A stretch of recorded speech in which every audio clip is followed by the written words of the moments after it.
Assalamualaikum warahmatullahi wabarakatuh. Selamat berjumpa kembali dengan Ibu Susi pada pelajaran ilmu pengetahuan alam.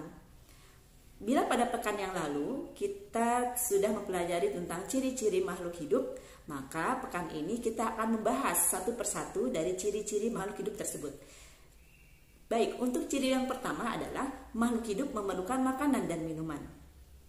Seluruh makhluk hidup memerlukan makanan dan minuman untuk melangsungkan kehidupan mereka. Manusia, hewan, dan tumbuhan memerlukan makanan dan minuman. Tanpa makanan dan minuman, kita akan mati. Kita mulai dari manusia. Manusia, sejak dalam kandungan ibunya, sudah mendapatkan makanan dan minuman. Dari mana janin dalam rahim seorang ibu mendapatkan makanan dan minuman? Ya, tepat. Dengan izin Allah, seorang bayi, seorang janin yang berada di dalam rahim ibunya mendapatkan makanan dan minuman dari makanan dan minuman yang diminum oleh ibunya.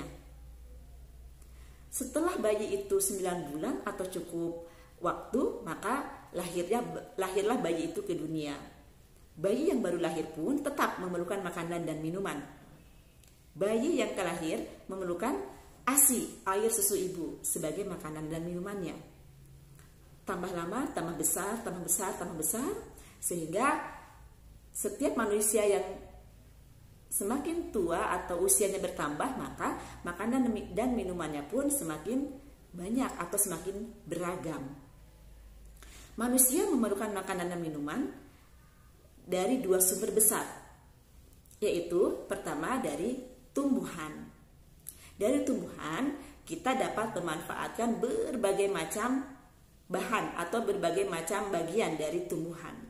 Bisa dari akarnya, mulai dari akar, batang, dahan, daun, buah, sayur. Kita dapat memanfaatkannya sebagai sumber makanan dan minuman. Misalkan dari buahnya yang kita makan, dari daunnya yang kita jadikan sayur, dari bijinya yang kita makan sebagai beras dan atau jagung. Juga ada makanan yang akarnya dapat kita manfaatkan, misalkan sebagai obat, atau ada juga makanan yang akarnya dapat kita makan. Contohnya, ya, umbi-umbian.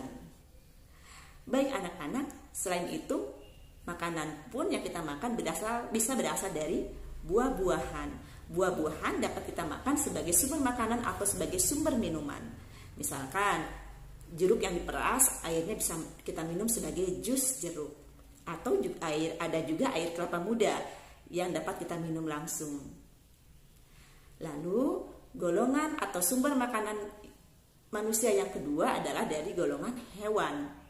Dari hewan, manusia dapat memanfaatkan dagingnya, telurnya, tulangnya, kulitnya, dan ada juga golongan hewan yang dapat dijadikan sebagai sumber minuman. Contohnya, ya, susu. Hewan yang memiliki susu dapat kita manfaatkan sebagai sumber minuman.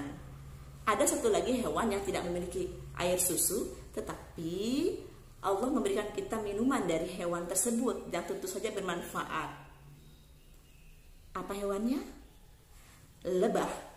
Lebah di dalam Al-Quran oleh Allah Subhanahu wa Ta'ala diceritakan dalam surat An-Nahl, diabadikan dalam surat An-Nahl sebagai nama surat.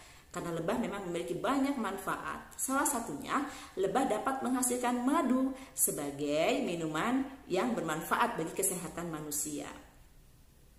Golongan yang kedua adalah hewan. Golongan hewan berdasarkan makanan dan minumannya terbagi 3. Yang pertama, hewan herbivora. Hewan herbivora adalah hewan yang mendapatkan makanan dari tumbuhan.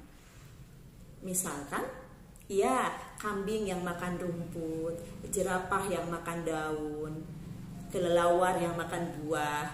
Jadi, hewan-hewan yang memakan tumbuhan, baik itu akarnya, batangnya, dahannya, rantingnya, bunganya, buahnya sebagai bahan makanan dikelompokkan ke dalam golongan herbivora. Golongan hewan yang kedua dinamakan karnivora. Artinya hewan pemakan atau pemangsa hewan lain. atau pemakan daging. Hewan karnivora ini memiliki gigi taring yang kuat, sehingga dengan gigi taring tersebut hewan dapat mencabik-cabik daging hewan buruannya. Hewan karnivora banyak juga loh yang ada di sekitar kita. Contohnya ya kucing atau anjing. Kucing dan anjing termasuk hewan karnivora yang berada di sekitar lingkungan kita.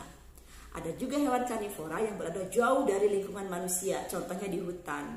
Misalkan ya harimau, serigala, itu adalah contoh-contoh hewan karnivora pemakan daging. Yang ketiga adalah omnivora. Omnivora artinya hewan yang memakan tumbuhan dan daging. Apakah ada? Ada. Allah Subhanahu wa Ta'ala yang Maha Pandai menciptakan jenis hewan omnivora ini. Hewan ini bisa memakan daging, juga bisa memakan tumbuhan. Salah satu contohnya adalah beruang. Beruang bisa memakan tumbuhan, bisa juga memakan daging.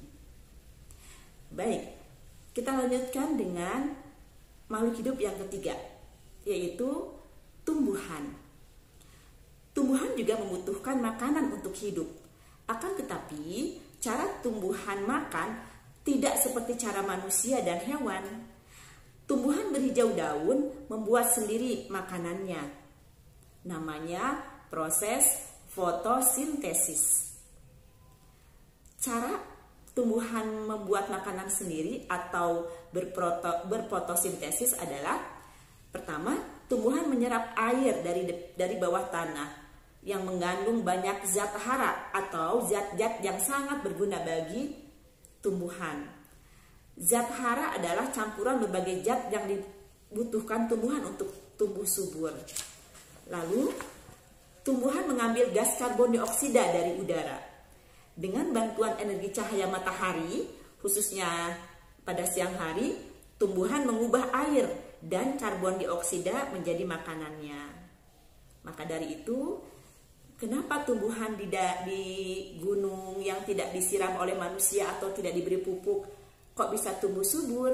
Ya, karena tumbuhan diberikan kepintaran oleh Allah bisa membuat makanannya sendiri.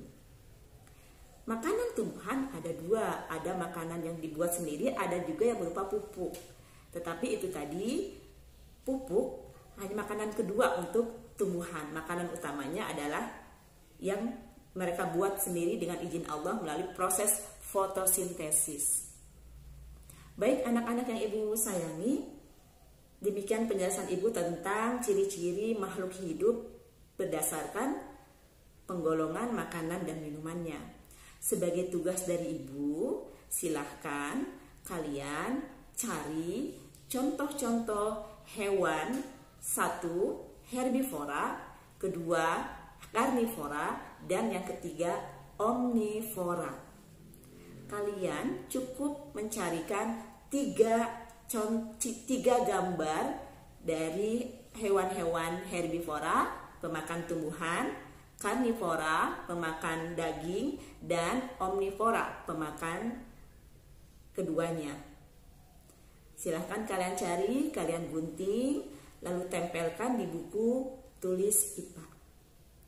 Baik anak-anak yang ibu sayangi, ibu cintai, ibu banggakan, mudah-mudahan setelah kalian menyaksikan pembelajaran ini dapat lebih menambah rasa syukur kita kepada Allah tentang beragamnya makhluk hidup di muka dunia ini. Terima kasih atas perhatiannya. Selamat belajar, semoga ilmunya dapat bermanfaat. Billahi taufiq wal hidayah. Assalamualaikum warahmatullahi wabarakatuh.